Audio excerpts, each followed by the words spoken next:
आदाब, नमस्कार। मैं वसीम अख्तर और आप देख रहे हैं द लीडर हिंदी। यूपी की जिला बरेली में आज चौंकाने और हैरान करने के साथ सुनकर आह निकल जाने वाली खबरें हैं। फॉर्च्यूनर से कलियर में साबिर साहब की दरगाह गए 4 दोस्तों में से एक दोस्त की मौत हो गई, वो जिसके पिता ने फोन पर कहा था बेटा नहर पर मत जाना। एक तरफा प्यार में करियर दांव पर लगा बैठा बेटे का छात्र अफसर साहिल, ये वही है जिसके दूसरे संप्रदाय की लड़की पर दोस्ती का दबाव बनाने से गांधी उद्यान में खलबली मच गई थी। पुलिस ने उसे गिरफ्तार कर लिया है। जोगी नवादा में चेताती रही पुलिस, पथराव करते रहे दोनों पक्ष, अब उन पर कड़ा शिकंजा कसने की तैयारी है। हादसे में एक मौत तो 3 पुलिस वाले जख्मी हो गए। कैफे में मदरसे की नाबालिग छात्रा का गुनहगार पुलिस के हाथ आ गया है। बीडीए ने अब किसका मैरिज हॉल सील किया है। बिजली विभाग की टीम ने ITR कॉलोनी में चोरी पकड़कर खलबली मचा दी। फौजी के साथ 1.25 लाख से ज़्यादा की साइबर ठगी हुई है। SSP ने 17 और बदमाशों की हिस्ट्री शीट खोली है। खामखा वामी किया कि सज्जादा नशीन ने दुनिया फ़ानी को अलविदा कह दिया है। बुलडोजर से पहले खुद तोड़ा है अपनी दुकानें। खबरें और भी हैं, आइए आज के बुलेटिन की शुरुआत करते हैं। पिता ने मना किया, नहर नहीं जाना, वहीं डूबा बेटा। किला थाने के मोहल्ला हुसैनगंज, बाकरगंज और सीबीगंज के इलाके से 4 दोस्त फॉर्च्यूनर से उत्तराखंड के कलियर में साबिर साहब की दरगाह गए थे। इनमें एक 12वीं का स्टूडेंट अमन 19 साल भी था। वो जब गुजरे दिन कलियर पहुंच गए तो इसी अमन के वालिद ने खैरियत के लिए बेटे को फ़ोन किया। उसके बताने पर कि दरगाह पर हैं। तब अब्बू जाकिर हुसैन ने बेटे को नसीहत की कि नहर की तरफ मत जाना। बेटे ने पिता की इस बात पर अमल नहीं किया। वो दोस्तों के साथ नहाने के लिए नहर पर चला गया। वहाँ सभी नहाने लगे। इत्तेफाक देखिए कि कुदरत को भी यही मंजूर था कि जिस नौजवान को उसके अब्बू ने नहर पर जाने से मना किया था, उसी के हाथ से नहाते वक्त जंजीर छूट गई। नहर के तेज बहाव में बहता हुआ चला गया जब तक गोताखोर उसे तलाश कर पाते, जिसम से रूह परवास कर चुकी थी। अब कलियर से आज उसका जनाजा हुसैन बाग में हसीन मियाँ की मज़ार के पास पहुंचा तो बस से सिसकियाँ और आह सुनाई दे रही थी। जवान मौत से अमन के घर वालों पर क्या बीती होगी, उस मंजर को लफ्ज़ों में बयां कर पाना आसान नहीं है। उसके जनाजे को देर शाम घर से कब्रिस्तान ले जाकर सुपुर्द खाक कर दिया गया। द लीडर हिंदी देखने वालों से हमारी गुजारिश है, खासतौर से नौजवानों से, वो जवानी की जोश पे ज़िंदगी को दांव पर नहीं लगाएं। पहले हिफाजती कदम देख लें, उसके बाद ख़तरनाक जगह जाने या नहाने का रिस्क लें। उससे पहले ये ज़रूर जहन में रखें, आपके पीछे आपके अपने आपका इंतज़ार कर रहे हैं। अगर अमन ने यह सोचा होता कि उसके बगैर उसके घर वालों पर क्या बीतेगी तो वह अब्बू की नहर पर नहीं जाने की नसीहत मान लेता। खैर, अब ये दुआ ही की जा सकती है कि अल्लाह उसके घर वालों को सब्र की ताकत दे। एक तरफा प्यार में करियर दांव पर लगा बैठा साहिल, गांधी उद्यान में लड़की से छेड़छाड़ और जबरदस्ती साथ ले जाने की कोशिश कर हंगामे का सबब बने युवक का पुलिस ने इलाज कर दिया है। वह आज जब कोतवाली में हवालात से बाहर निकला तो उसकी चाल बदली हुई थी। अपने किए के लिए पुलिस से माफ़ी भी मांग रहा था। पुलिस ने इसे एक तमंचे के साथ मनोरंजन सदन जंक्शन रोड से गिरफ्तार किया है। इसका नाम अफसर उर्फ साहिल है।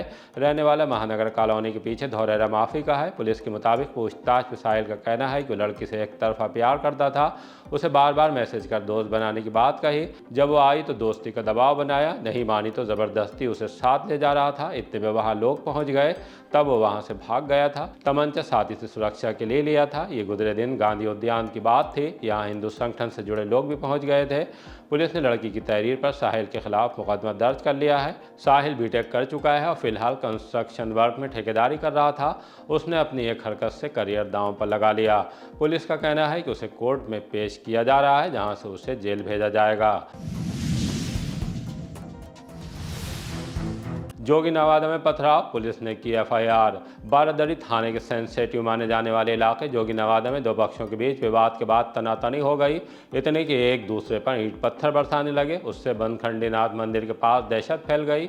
सूचना मिलने पर sub inspector Chandrapal Singh, constable पवन नागर के साथ पहुंच गए। पुलिस ने पथराव करने वालों को चेतावनी दी। पड़ोसियों के सहयोग से समझाने का प्रयास भी किया, लेकिन वो पत्थरबाजी करते रहे। जब उन्हें पकड़ने की कोशिश की गई तो वो और उग्र हो गए। मौके पर फोर्स की कमी के कारण पथराव करते हुए वो वहां से भागने लगे। पुलिस ने इस मामले में अपनी तरफ से दोनों पक्षों पर FIR दर्ज कर ली है। इसमें एक तरफ के अंकुर, दीपक, धर्मेंद्र और अंकुर की पत्नी ललिता, जबकि दूसरी तरफ के रंजीत, संतोष, राजेश और रंजीत की पत्नी किरण को नामजद किया गया है। उन पर धारा 191(2), 190, 352, 351(2) और 125 BNS के तहत मुकदमा लिखा गया है। पुलिस इन सभी की तलाश में अब दबी दे रही है। बुलडोजर से पहले खुद तोड़ा है अपनी दुकानें। सीएम ग्रिड योजना में सड़क चौड़ी करने के लिए कोहाड़ा पीर पेट्रोल पंप से कुदैशिया पुल तक लाल निशान लग चुके हैं।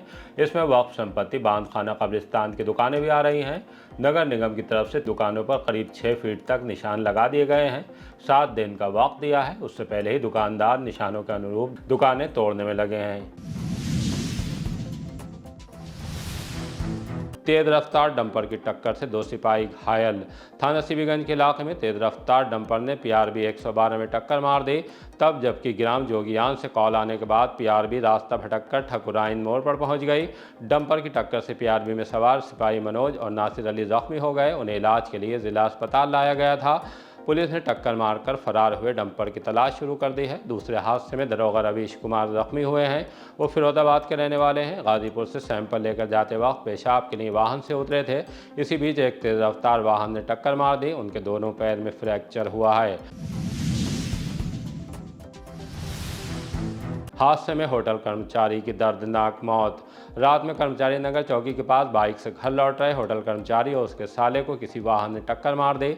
इसके बाद वो फरार हो गया। राहगीरों ने दोनों घायलों को सड़क पर पड़े देख पुलिस को सूचना दी। पुलिस ने एम्बुलेंस से पास के हॉस्पिटल में उन्हें इलाज के लिए भेज दिया। इनमें बसंत विहार के रहने वाले पंकज कुमार 42 साल की मौत हो गई है। पुलिस टक्कर मारकर भागने वाले वाहन को तलाश कर रही है। कैफे में मदरसा की छात्रा का गुनहगार गिरफ्तार। भोजीपुरा थाने की पुलिस ने उस लड़के को गिरफ्तार कर लिया है जिसके खिलाफ मदरसे में पढ़ने वाली नाबालिग छात्रा से दरिंदगी का मुकदमा दर्ज किया गया था। उसे उसके गांव बहपुरा जागीर से ही पकड़ा गया है। नाम अरशद हैदर और उम्र 20 साल है। मुकदमा उस समय 4 पर दर्ज हुआ है। पुलिस ने घटना वाले दिन का सीसीटीवी भी चेक किया है जिससे कुछ चीज़ें पुलिस के सामने साफ हो गई हैं। लिहाजा तथ्यों को सामने रखकर पुलिस अन्य आरोपियों को लेकर पड़ताल कर रही है। चौंकाने वाली इस वारदात के बाद सैफी कैफे को पुलिस ने सील कर दिया था। पूछताछ में अरशद उर्फ करण ने पुलिस को बताया कि वो और लड़की पहले से एक दूसरे को जानते थे, प्रेम करते हैं। लड़की के फ़ोन करके बुलाने पर ही वो वहाँ पहुँचा था। इसके लिए अरशद ने माफ़ी भी मांगी है। थाना प्रभारी राजीव कुमार ने बताया कि गिरफ्तारी के बाद आरोपी को कोर्ट में पेश किया जा रहा है। कॉलेज के बस ड्राइवर से मारपीट में 12 पर एफआईआर। थाना बारादरी के इलाके में एसआर रमेश इंजीनियरिंग कॉलेज के बस ड्राइवर के साथ मारपीट का मामला सामने आया है। ड्राइवर का कहना है कि जब बस स्टॉपेज पर खड़ी थी तो कुछ युवक अचानक वहां पहुंचे और बस को साइड में लगाने को लेकर विवाद करने लगे। पहले गाली गलौज की और फिर मारपीट पर उतारू हो गए। बुरी तरह से पीटा जिससे वो गंभीर रूप से घायल हो गया। हालत गंभीर होने पर उसे अस्पताल के आईसीयू में रखा गया है। घटना बस में लगे सीसीटीवी कैमरे में कैद हो गई है। पुलिस ने सीसीटीवी फुटेज के आधार पर फिलहाल अज्ञात पर मुकदमा दर्ज कर लिया है। पहचान के बाद अब उनकी गिरफ्तारी की जाएगी। घर में मिली विवाहिता की लाश तो 3 गिरफ्तार। बारादरी थाने की पुलिस ने विवाहिता की घर में लाश मिलने के बाद तहरीर के आधार पर मुकदमा दर्ज कर लिया था। अमोल कोमल की मां संतोष कुमारी का कहना है उनकी बेटी की हत्या की गई है इसलिए कि दहेज की मांग पूरी नहीं की। कोमल कटरा चांदखा मोहल्ले में पति के साथ रहती थी। पुलिस ने 5 पर मुकदमा दर्ज करने के बाद पति आकाशदीप, ससुर राजेश कुमार और सास कमलेश को गिरफ्तार कर लिया है। तीनों को कोर्ट में पेश किया जा रहा है। तमंचा दिखाने वाला बंदूक के साथ गिरफ्तार। सोशल मीडिया प्लेटफॉर्म पर एक युवक की तमंचे के साथ वीडियो वायरल हुई थी। इसे लेकर एक्स पर ट्वीट किया गया। उसके बाद भोजीपुरा थाने की पुलिस युवक की पहचान करने के लिए सक्रिय हो गई। मुखबिर की सूचना पर उसे भुजिया अंडरपास के पास से गिरफ्तार कर लिया गया। उसका नाम मुख्तियार पुत्र कल्लू निवासी ग्राम रत्ना चुन्नीलाल है। उससे 12 बोर की लाइसेंसी बंदूक बरामद हुई है। इंस्पेक्टर भोजीपुरा राजीव कुमार ने बताया कि मुख्तियार का कहना है कि लाइसेंसी बंदूक उसकी नहीं है, गौसलपुर हाफिजगंज में रहने वाले श्यामाचरण की है। अब उसे कोर्ट में पेश किया जाएगा। बीडीए ने सील कर दिया एक और बारात घर। थोड़े अंतराल के बाद बीडीए ने आज फिर एक बड़ी कार्रवाई की है। थाना इज्जत नगर के तुला शेरपुर में 670 वर्ग मीटर वाले रमा पैलेस को सील कर दिया है। ये रमा गंगवार पत्नी कामता प्रसाद गंगवार को बताया गया है। बीडीए अफसरों ने ये कार्रवाई बारात घर के निर्माण को अवैध मानकर की है। सील लगाए जाने के दौरान सहायक अभियंता गजेंद्र शर्मा, अवर अभियंता अजय कुमार सानी और परिवर्तन टीम मौजूद रही। इससे पहले ये कार्रवाई कई और मैरिज हॉल पर हो चुकी है, कुछ को तोड़ा भी गया है। प्रीपेड स्मार्ट मीटर हटवाने पहुंची कलेक्ट्रेट। हजियापुर में रहने वाली महिलाएं प्रीपेड स्मार्ट मीटर से जुड़ी समस्या डीएम को बताने के लिए कलेक्ट्रेट पहुंची। दफ्तर में ज्ञापन सौंपकर बताया कि स्मार्ट मीटर के फेर में उलझकर उनके घरों की बिजली गुल हो गई है, बिल भी ज्यादा आ रहा है। आइए आपको सुनवाते हैं कि उन्होंने और क्या कहा है। हजियापुर क्या समस्या आ रही है आपके लिए? अरे हमने 5,000 एक जमा करे, 8,000 एक जमा करे और अब परसों 1,000 रुपए करे, जीरो बैलेंस दिखा रही है, नहीं है, बत्ती कट गई। हाँ, कब से हो रहा है ये जब से मीटर लगे ऐसे ही करते चले आ रहे हैं पैसे जमा। कितने लोगों को ऐसी समस्या हो रही है? ये पूरी गली में हो रही है और हम चाह रहे हैं ये उखड़ जाए, हमारे पुराने मीटर लग जाए, ऐसे हटाना चाह रहे हैं। क्या नाम है आपका? मुन्नी। कहाँ से हैं? हजियापुर से हुई सही है पास में। क्या दिक्कत हो रही है? अरे हमने अभी 3500 रुपए जमा करे 25 तारीख को, अब 10 तारीख को जमा करे हैं और फिर 1,000 रुपए और करें, अब भी बत्ती कट गई, अब बत्ती नहीं हमारे घर कब से पर। बत्ती कटी हुई है आपकी? अब बत्ती आज ही कटी, अभी 10 बजे कटी है फिर से। बहुत परेशान, रान बेवा, हमारा आदमी भी नहीं है, हम बहुत परेशान है। हमारे छोटे छोटे बच्चे, लड़कियों का साथ हमारी है, हमारा आदमी खत्म हो गया, एक लड़का हमारा नहीं है, दो खत्म हो गए। हम कहाँ से लाएं इतना, बताओ। रुचि, यही लाइट की है समस्या। रिक्शा चलाते हैं, कहाँ से लाएं 4-4, 5-5 हजार रुपए बत्ती के बिल के लिए। कब से ये समस्या आ रही है? ये जब से मीटर लगे हैं। ऐसे कितने लोग हैं जिनकी समस्या का सामना करना पड़ रहा है? कई लोग हैं हजियापुर में, सभी परेशान है। ये तो रिक्शा चलाते हैं, ठेला कहाँ से लाएं 4-4, 5-5 हजार। हाँ, और ऐसा है तो इंक्वायरी कर सकते हैं, क्या का काम कर रहा है, रिक्शा ही चलाते हैं बस। फाइल डाउनलोड करते ही 1,32,000 गायब। बेटे की चूक से फौजी का मोबाइल फ़ोन हैक कर साइबर ठगों ने 1,32,000 का चूना लगा दिया। सीबीगंज थाने के गांव बल्ला कोठी में रहने वाले सोहन लाल ने पुलिस को बताया कि वो भारतीय सेना में जवान हैं, छुट्टी पर घर आए हुए हैं। 11 अप्रैल को उनके व्हाट्सएप पर कॉल आई, फिर कॉल करने वाले ने व्हाट्सएप पर एपीके फाइल भेजी। गलती से उनके बेटे ने फाइल डाउनलोड कर ली। इतने भर से बैंक खाते से यूपीआई के जरिए 3 बार में 1,32,795 रुपये ट्रांसफ़र कर लिए गए। मैसेज आने पर उन्होंने फ़ौरन साइबर हेल्पलाइन नंबर 1930 पर शिकायत दर्ज कराई। साइबर क्राइम सेल मामले की जाँच कर रही है। होटल के सीसीटीवी की 30 दिन रखी जाए फुटेज। एसपी सिटी मानुष पारिक ने रिजर्व पुलिस लाइन के सभागार में होटल मालिकों के साथ एक अहम मीटिंग की। एडीएम सिटी और सीईओ एलआईयू भी मौजूद रहे। होटलों में सुरक्षा व्यवस्था को मजबूत करने, संदिग्ध गतिविधियों पर नज़र और किसी भी संभावित आपराधिक घटना को समय रहते रोकने को लेकर चर्चा की गई। सभी होटलों में सीसीटीवी कैमरे पूरी तरह एक्टिव रखने, फुटेज कम से कम 30 दिनों तक सुरक्षित रखने पर जोर दिया गया। होटल में ठहरने वाले प्रत्येक मेहमान की पूरी जानकारी जैसे आईडी प्रूफ, मोबाइल नंबर और पता अनिवार्य रूप से दर्ज करने को कहा गया है।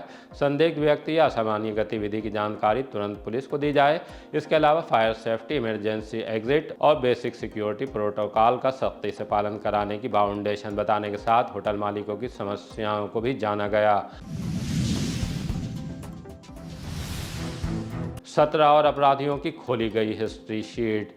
अपराधियों के खिलाफ पुलिस ने एक बार फिर सख्त रुख अपनाते हुए कार्रवाई की है। एसएसपी अनुराग आर्य के निर्देश पर 17 अपराधियों की क्लास बी हिस्ट्री शीट खोल दी गई है। पुलिस के मुताबिक ये सभी लंबे समय से जिले में सक्रिय थे और विभिन्न आपराधिक घटनाओं को अंजाम देकर कानूनी व्यवस्था के लिए गंभीर चुनौती बने थे। इनके नाम सलमान, जगदीश, रोहित, सियानंद उर्फ श्याम, कल्लू, विनोद राठौर, रविंद्र उर्फ राजू, हरनाम सिंह उर्फ काकू, कल्लू उर्फ दुनका, राजीव राणा, जुनैद, इमरान उर्फ बम्बैया, वसीम उर्फ गंठी, आफ्ताब गद्दी, शेखर, शाकिर और अनीस सकलैनी शामिल हैं। इन सभी के खिलाफ चोरी, नकबजनी, लूट, छिनैती, मारपीट, वाहन चोरी, मादक पदार्थों की तस्करी, हत्या और हत्या के प्रयास, गौकशी और रंगदारी जैसे गंभीर अपराधों के कई मुकदमे दर्ज हैं। एसएसपी ने सभी संबंधित थाना प्रभारियों को निर्देशित किया है इन हिस्ट्री शीटर अपराधियों की गतिविधियों पर लगातार नजर रखी जाए। खानखाह वामिकिया के सज्जादा नशीन का इंतकाल। फजर की नमाज अदा करने के बाद खानखाह वामिकिया के सज्जादा नशीन सैयद मोहम्मद मियाँ वामिकी का इंतकाल हो गया। 80 साल की उम्र तक दीनी खिदमात अंजाम दी। खबर से मुरीदों और चाहने वालों में गहरा दुख है। दरगाह शाह शरावत मियाँ के सज्जादा नशीन गाजी मियाँ, खानखाह नियाज़िया के प्रबंधक जुनैदी मियाँ नियाज़ी इत्यादि ने पहुँचकर उनके बेटे नायब सज्जादा नशीन सैयद असलम मियाँ वामिकी से मुलाकात की। सैयद सलमान ने बताया कि ताया को जुमेरात यानी गुरुवार को सुबह 8 बजे खानखाह वामिकिया में ही सुपुर्द खाक किया जाएगा। जी, मैं सैयद सलमान अशरफ वामिकी। ये फ़जर की नमाज़ पढ़ी और फ़जर की नमाज़ पढ़ने के बाद तस्बीह पढ़ लेते। तस्बीह पढ़ते पढ़ते एकदम जो है बेहोश से होने लगे थे। हम लोगों ने देखा, सब अपने घर वालों ने, कि आखिर क्या माजरा है, क्या मामला हुआ। तो जब तक उनको ऐसा लग रहा है कि जैसे सांस नहीं आ रही, तो हम लोग कुछ लोग हॉस्पिटल लेके चले गए। वहाँ डॉक्टर ने बता दिया कि अब नहीं रहे। हमारे लिए सबसे बड़ा एक, हमारे साथ बहुत बड़ी क्षति हुई हमारे पूरे ख़ानदान के साथ, और ये हम लोगों पे इतना बड़ा दुख का पहाड़ टूटा कि हम उसको संभाल नहीं पाएंगे। और क्योंकि हमारे ये कुनबे के एक आखिरी ऐसा वंशज थे जिन्होंने, अब हमारा जो दूसरी पीढ़ी जो शुरू हुई है, ये जो पहली पीढ़ी थी, अब यहाँ से वो ख़त्म हो चुकी है। और मेरे ताया थे, ये खानकाह वामिकिया निशाते के साहिब सज्जादा रहे हैं, हज़रत निशात मियां वामिकी के। आज से नहीं 100 साल पुरानी ये खानकाह है, और जब से यहाँ पर उर्स होते थे, ये पूरी उसकी देख रेख करते थे। बहुत अच्छे संतों में से कहा जाता था इन्हें, वली कामिल थे ये। यहीं पर खानकाह में उनका सुबह 8 बजे जो है यहाँ पर उनकी तदफीन होगी, और यहीं सपुर्द खाक किया जाएगा, और यहीं पे खानकाह में ही नमाज अदा की जाएगी, जनाज़े नमाज की। और अगर ज़्यादा भीड़ हुई तो हो सकता है कि शादाना वाली सरकार पर नमाज हो। सीबीगंज की ITR कॉलोनी में पकड़ी बिजली चोरी। अधीक्षण अभियंता विद्युत नगरीय वितरण मंडल के निर्देश पर गठित टीम ने आज सीबीगंज स्थित ITR कॉलोनी में सघन चेकिंग अभियान चलाया। इस अभियान के दौरान 71 परिसरों की जांच की गई, जिसमें चौंकाने वाली चोरी पकड़ में आई। 12 परिसरों में सीधे केबल यानी कटिया डालकर अवैध रूप से बिजली का उपयोग करते हुए पकड़ा गया। इसके अलावा 16 परिसर जांच के दौरान बंद मिले। बिजली चोरी में लिप्त पाए गए सभी 12 लोगों के खिलाफ विद्युत अधिनियम की धारा 135 के तहत FIR दर्ज कराई गई है। विभागीय अधिकारियों ने साफ कर दिया है कि बिजली चोरी के खिलाफ ये अभियान आगे भी जारी रहेगा और किसी भी दोषी को बख्शा नहीं जाएगा। इसी तरह की ताज़ा अपडेट जानने के लिए देखते रहिए द लीडर हिंदी। विदा लेने से पहले हमारी आपसे गुजारिश है कि हमारी रिपोर्टिंग पसंद आ रही है तो खबरों को शेयर कीजिए और हमारे चैनल को सब्सक्राइब करके हमारा हौसला ज़रूर बढ़ाइए।